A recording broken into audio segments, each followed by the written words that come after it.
Good evening, ladies and gentlemen, and welcome back to Satisfactory. We are out looking over our brand new power plant that we finished in the last episode. We're going to go ahead and start off today by gathering up some resources to get these biomass burners all powered up, and then we're going to take a crack at cleaning up our factory. We've got some iron mines going on that are doing a great job for us, but are a little bit of a mess. And then we've also got our coal mine, which is doing the same thing. It's a bit of a spaghetti strand, and we want to get that nice and tidied up. So let's get started with doing some forestry. All right, well, while I was out harvesting, I came across a Caterium ore vein. I believe Caterium is one of the things we can research. New technologies can be developed based on this new, superconductive, gold-like element, primarily in power and electronics. A new research tree can now be accessed in the MAM. Yeah, there we go. So we can head back to the MAM to get that once we're done. We're just thinning out some of these bushes here in the woods above my base. Good wood. There we go. Okay, so it looks like if we cut a tree near to a rock, it will actually clear the rock out as well. So that's good to know. That's useful.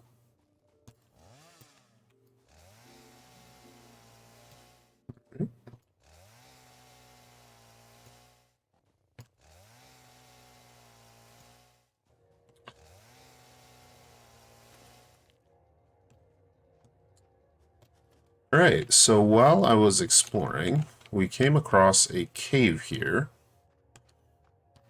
And cave has mycelia in it. The mycelia within this fungus suggest strong molecular bonding features frequently observed in adhesives and medicine, both beneficial for field research. A new research tree can now be accessed in the MAM. Awesome, very cool. And our chainsaw works on it.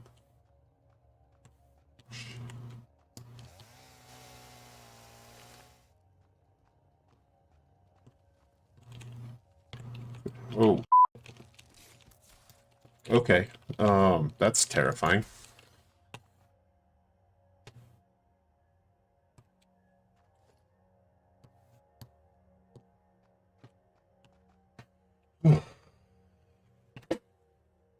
Okay.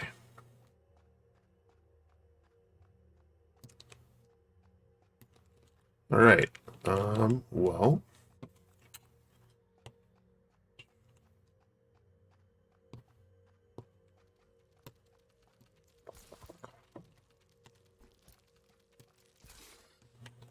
Okay, well, at least they don't seem to be very dangerous. They die quick and easy, but that, whoa, okay. They're quick, though. Oh, and, all right. And they hurt a bit. They're not terrible. They hurt less than the spitters. That's a Summers. Okay, so this is marked as a WAP. It's a work in progress. I'm actually going to leave that there just because I think that might be something that they're going to fix in a future update. And if we are electing to continue this world, then I don't want to mess with that. So we'll make a note that that's here. Okay, looks like this is another exit. Yeah. Oh. Oh, shh. Okay, there.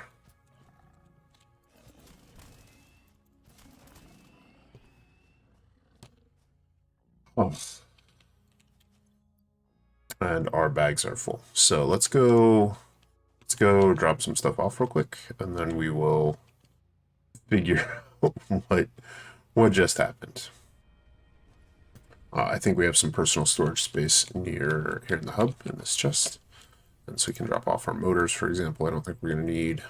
Probably don't need another miner for a bit. Power slugs. Drop off some of that mycelium and the Caterium ore. And we'll do that research probably later today, but we don't need that straight away. So where, I think that cave was back here. This is why you should always explore, because this was literally, 50 yards from where I'd set up a miner, and I had no idea it was here. All right, where is the carapace that dropped?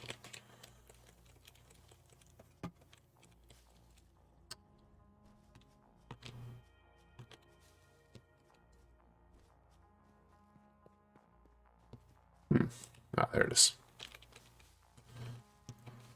All right, so I think we have the biomass that we were looking for. We've encountered spiders in the cave, which I looked up, and they are as terrifying as they seem. Let's go ahead and start off some research on the mycelia. Looks like we can then convert that to biomass as well, which is cool, in case we need more. And then looks like we also have the ability to get fabric from mycelia, so that's cool. We don't have our power slugs on us. We can do some research with food. New object added to the object scanner. Okay, so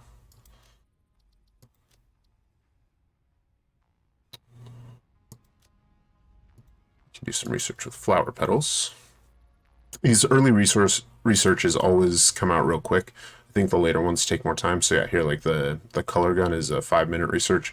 Needs a bunch of parts we don't have yet. So that's something that we can investigate a little later. Bacterium. As far as alien organisms go, though, I don't think we're gonna save the ones we have just because we're trying to get so much biomass. And so we can drop off our leaves and wood, but the alien, let's see, so it takes 10 mycelium and gives 10 biomass. I don't like that at all. I don't think that's a great change, especially because it looks like there are other things we can do with it. And you just get so little. 10 biomass is hardly anything. While the alien organs were worth 200 apiece, and the alien carapace is worth 100. And I think with the trees and leaves that we cut as well, we are doing just fine on biomass. So I believe this one was leaves. Let me double check that. This one was wood. Okay, so we can drop all of our wood in there. And that should take care of that for us. And then that makes this one leaves. Let me just double check that I set that up right. Yep, good. Okay. So now we should get, in short order, quite a lot of solid biofuel going in there. And because we were able to get quite a fair bit of biomass from the alien components, we can just drop all of that in there. So let's take a look at that now. Cleaning up this factory a little bit. That's our next major goal here. And there's quite a lot we can do with that. So let's start with making sure that we've got things running in the background. Let's harvest all of our stuffs just so we've got a nice steady supply of things cooking as we go.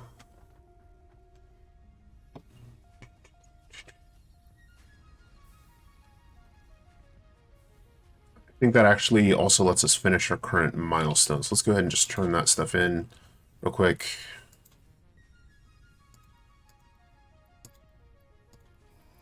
And done. And that way we can build a... You have been given early access to the anti-waste effort for stress testing of materials on exoplanets bonus program. Funneling parts into the awesome resource sink, depending on their amount and complexity, will grant you coupons in the awesome store, which can be exchanged for bonus rewards. Examples of bonus content are parts, walls, factory attachments, and cosmetics. Fixit is working hard to develop additional options, which will be added to the awesome store in the future. Go that extra kilometer. Go awesome. Alright, I'm going to craft up a bunch of concrete because I just realized I dumped all of our concrete and we want to have a foundation and walls for the factories we're building. So I'm going to go ahead and craft this up real quick, and then we will work on setting up a updated iron factory that will make use of the alternate recipe for screws that we got, as well as be a little bit more efficient in handling the different or the production of plates and rods. And so that's our first step. Second step is going to be doing the similar thing for the copper, as well as including the construction of cables. And then finally, we'll be doing the same with concrete. And then we'll probably set up an awesome sink. And I think that's where we'll wrap up this episode. All right, so I was looking at you can see that I've cleared out the iron production stuff we had before. I was looking at these miners, and they actually have a really nice feature. These are both impure iron veins, which means that with the Mark 1 miner we have, they can only produce 30 resources per second. Now, the standard conveyor belt actually carries 60 resources, or 30 resources per minute from the miners, carries 60 resources per minute, which means that we can actually take the inputs on both of these and put them into a conveyor merger.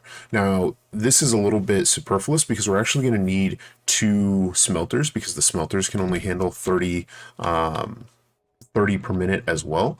But what we can do then is actually set up these miners and then set up the smelters right next to them in a way such as this. We want the smelters actually coming this way. Boom. And done. And then we can take the outputs of those smelters and merge them, and then pipe them into the other resources we need. Now, this is going to be a little bit roughshod because we are trying to do this by eye, and I want these to be fairly straight lines, but I also want them to line up well. So we can do that there. And another one, but similarly. There we go. And going for an approximate 90-degree angle. That's not quite right. Let's go ahead and move that forward just a bit. This is quite a lot easier to do on foundations, but the miners can be built on foundation platforms, but don't really need to be either. So let's straighten that out.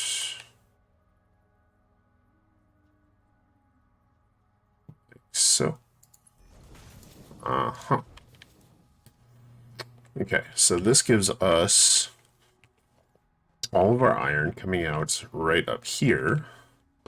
And then we can actually build a factory here. And I was thinking about this. So one of the things we're going to be doing later on in the game is actually setting up vehicle and train lines through our factory. And by setting up our ironworks up here, we can actually have like a truck or train station right here and use this sort of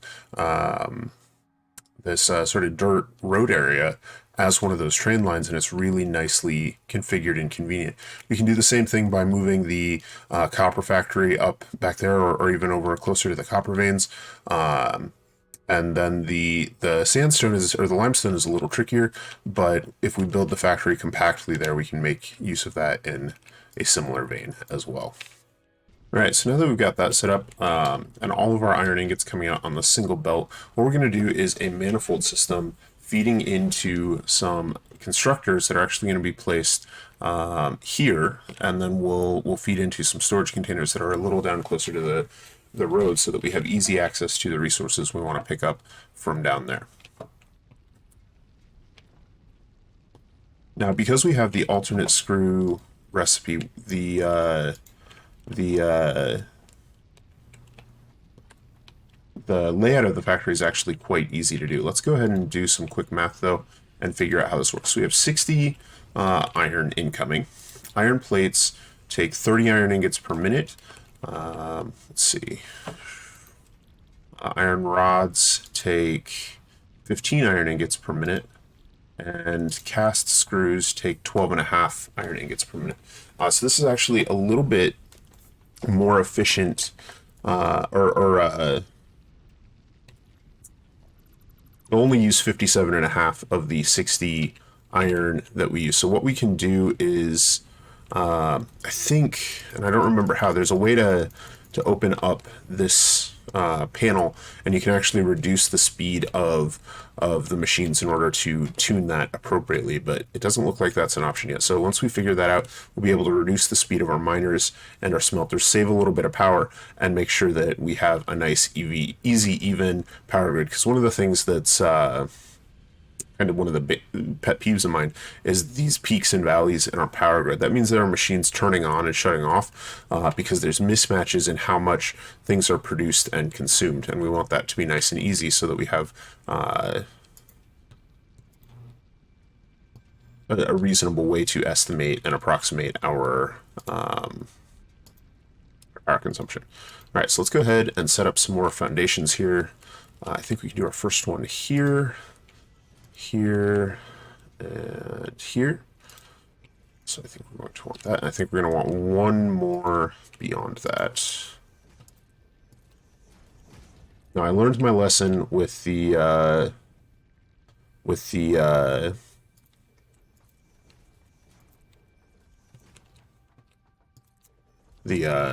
factory we set up over there, and we don't want the assemblers sitting right on the edge of the platform, because that makes it really difficult for them or the constructors to sit right on the edge of the platform, because that makes it difficult for them to or for us to put walls up.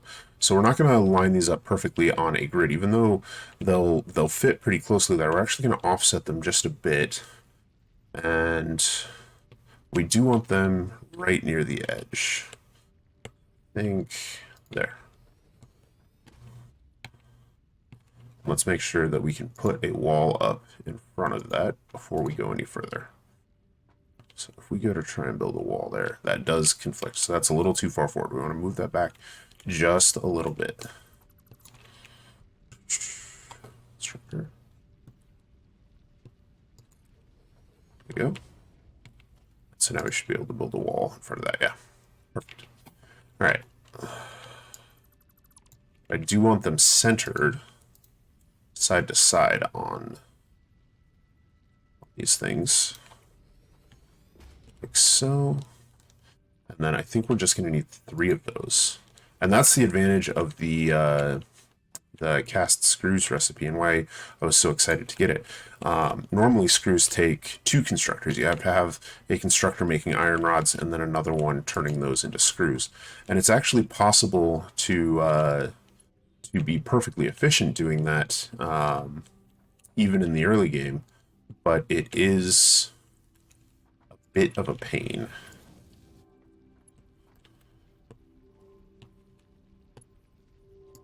There we go.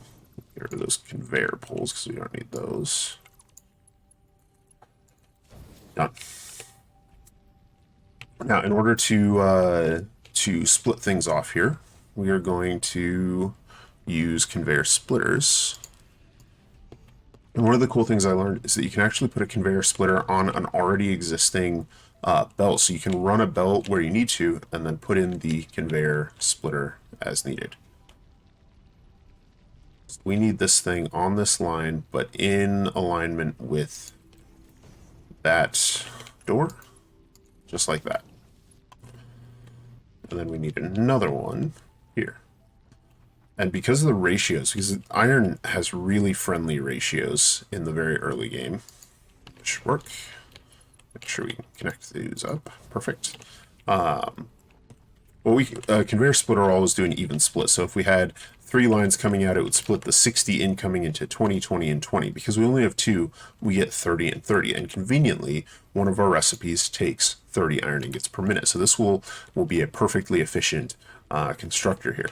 That leaves 30 coming in here, and our other recipes, one of them, the iron rods, take 15 per minute, so that's convenient. And then we have 15 more coming out this way, and we'll set that to the alternate screw, cast screw. And that'll actually backlog a little bit, but that should clear up once we get the constructors tuned down just a little bit. It looks like we don't actually need these foundations, so we'll go ahead and remove those. We do want to keep this last set on here as a walkway, because we're going to put some walls up around this, and we want to make sure that we have a place to get in and out of the factory. So let's go ahead and build some ramps so that we are able to get up and down nicely. And then down here, just like we did on the other side, I want to set storage containers that are down just a little ways from these. We're out of concrete, so we'll fix that here in a little bit. But let's go ahead and get these output storage containers set up and get everything wired up and running. Storage container, and storage container. Good. And the belts actually just, we don't even need the vertical conveyors there. We can just run those right on down. These belts, I think we're going to have to remake once we get some more parts. I think it's later on we'll unlock parts that let us have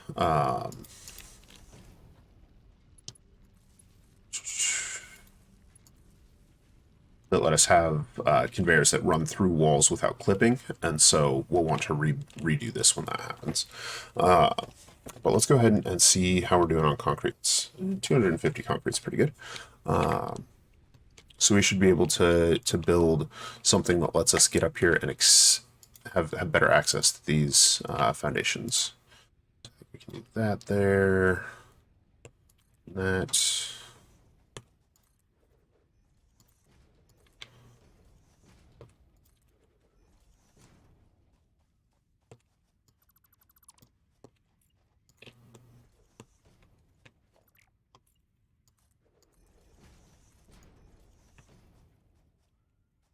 Go. So now we need some ramps to connect all this up. Boom. And a way down.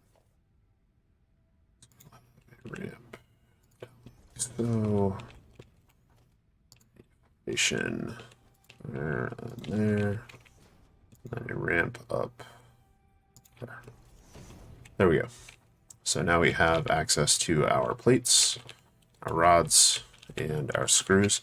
And one thing I saw that we can do is if we make a little conveyor belt just like that,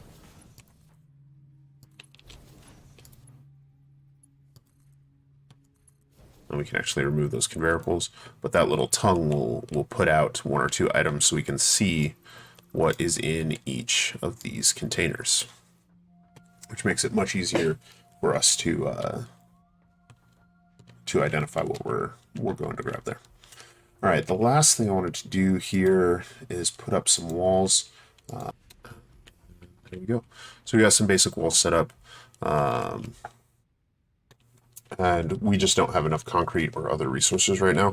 So I think one of the things I'm probably going to do between the episodes is go ahead and set up a second concrete patch. I think we saw some more concrete down at the bottom of this road and to the right a little ways, and we'll be able to set up additional concrete patches that will make things more efficient. The concrete is actually something we can do better with, though. I believe this is a normal limestone patch, so we're getting 60 limestone per minute.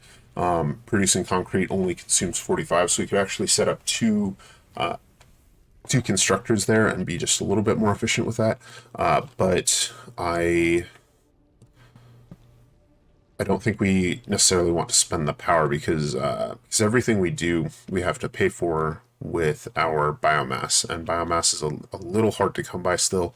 It's a little tedious to turn around and harvest things, but that's all right. Let's go ahead and refuel all of our generators, though. One of the nice things about biofuel is that it is smart with how it runs. So it will only consume as much as is needed, as opposed to coal and oil and some of the other ones, which will run at full power all the time. So let's go ahead and continue powering these up. But what that means is that I can turn all of these on, and they'll just run very, very slowly. They'll say 4 per minute, but if you actually time this out, it's definitely not burning a full bar in 15 seconds. And so that means that it reduces based on demand rather than on usage.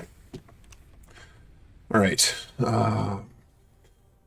So let's go ahead and get our copper factory set up next. And I actually really like the aesthetic of the sort of minor loopback into a smelter that we saw. And one of the nice things about this is a normal copper vein, which means that it's actually going to take 2 smelters. And so you can see this is pulling 60 copper per minute. What that means is it's going to take 2 smelters in order for us to fully smelt that. What we can do with that is that we can set up a smelter running the opposite direction on each side of the miner here, just like so. Like that. And then we can use the conveyor splitter to split the ore out evenly in both directions. And done. Done and done. Perfect. And so now we can make much more efficient use of all of these structures and space. Right, and so now we have these 2 outputs that go to our wire constructors, because right now wire is the only resource we have that that makes use of this.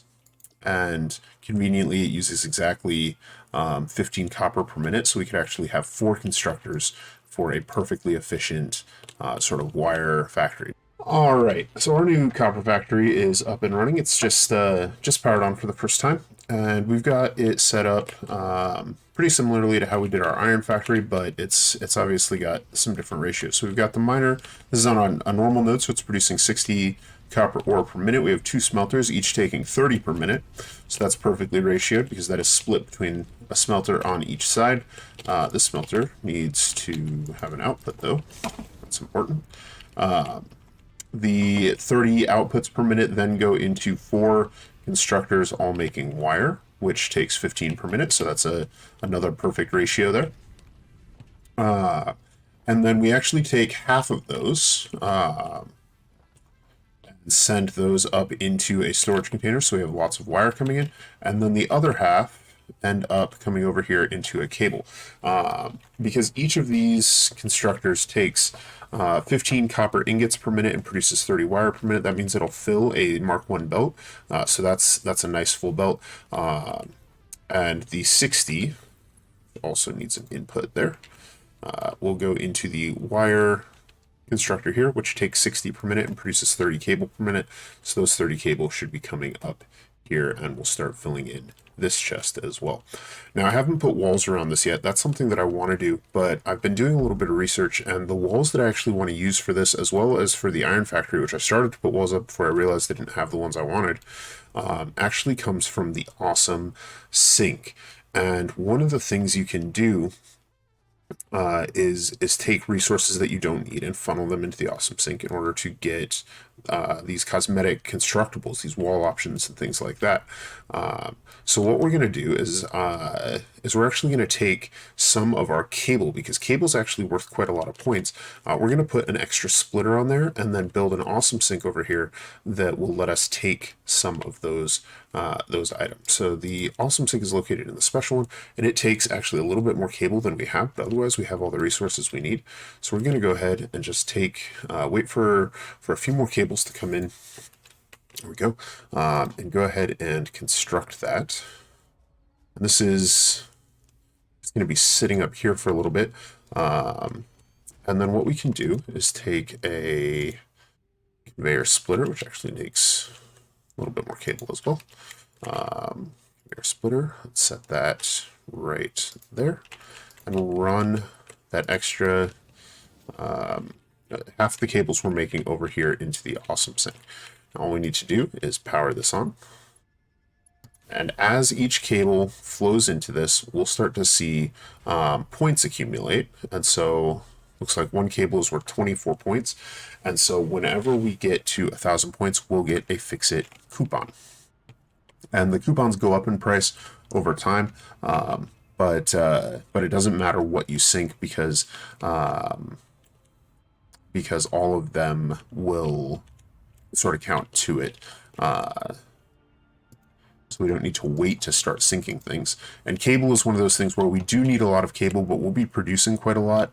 And because it has such a high rate of return compared to any of the other things available to us, it's really our best option for what to sync at this time. One of the things we can also do is if we come across veins like there's several more iron veins over there, if we decide we don't want to build another factory at that location, but we have those veins there, we can either just sink the ore directly or set up as much production as we want in order to turn it into something more valuable and then sinking that. Now, in order to actually buy things, we need to set up an awesome shop, which again, we're a little short on cabling, but as you can see, we're producing plenty. And then from there, we can buy the things we need. Now, what I'm looking for here are some of these walls, and in particular, I want the windowed walls. That's what I'm looking for. That's going to take 9 tokens, but I'm actually looking for a lot of these. I'm probably going to want to buy all of these pretty quickly. They're also, this is where we'll get the lights that we want, as well as walkways, railings. Like, there's a load of cool stuff in here that we want to get. The double ramp pack is really great for building pathways up and some other things. So we're going to be getting a lot of tickets and doing stuff like that, or doing stuff with those tickets to get these extra recipes for us to craft. But for now, we're going to go ahead and just let this run. You can see we're almost to our first ticket. But because we're going to need quite a few tickets, we're just going to let that run for a few minutes while we finish upgrading our factory. And then once we have the recipes we want, we'll go ahead and construct sort of the buildings and the structures around each of these things. That'll also give us a chance to get a little bit more concrete. The last thing I want to do in this episode is finish off one of the another one of the milestones, and that is the parts assembly milestone. This is something that it looks like the last thing we need is some cabling, so that's actually probably something I'm going to wait for and then just finish real quick. But this milestone is necessary for us to start building more complex recipes because it unlocks the assembler, which allows us to take recipes that have 2 sort of required parts and automate that. An example of a recipe like that is the advanced iron plates, the reinforced iron plates there, because that takes both the plates and the screws. And obviously constructors only have a single input, so we can't sort of give both different ingredients. But with the assembler, we'll be able to have 2 ingredients there. So let's go ahead and drop in the parts we have, and then I'm going to go ahead and gather and craft up the rest of the cable we need to complete that.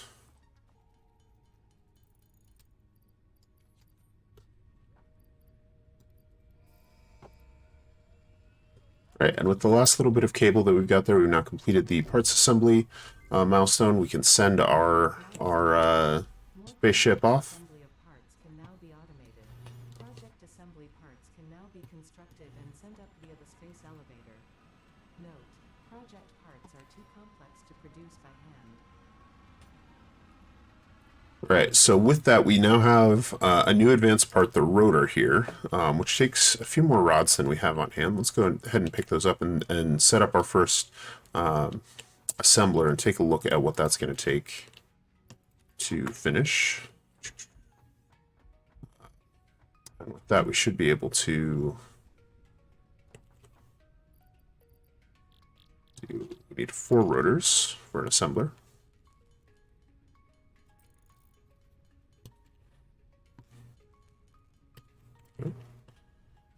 Yeah, so we can build an assembler here, and you can see it has the two inputs, and that lets us do some different recipes. It lets us create the reinforced iron plates. We've also got the rotor and modular frame recipes, which we'll want to do shortly.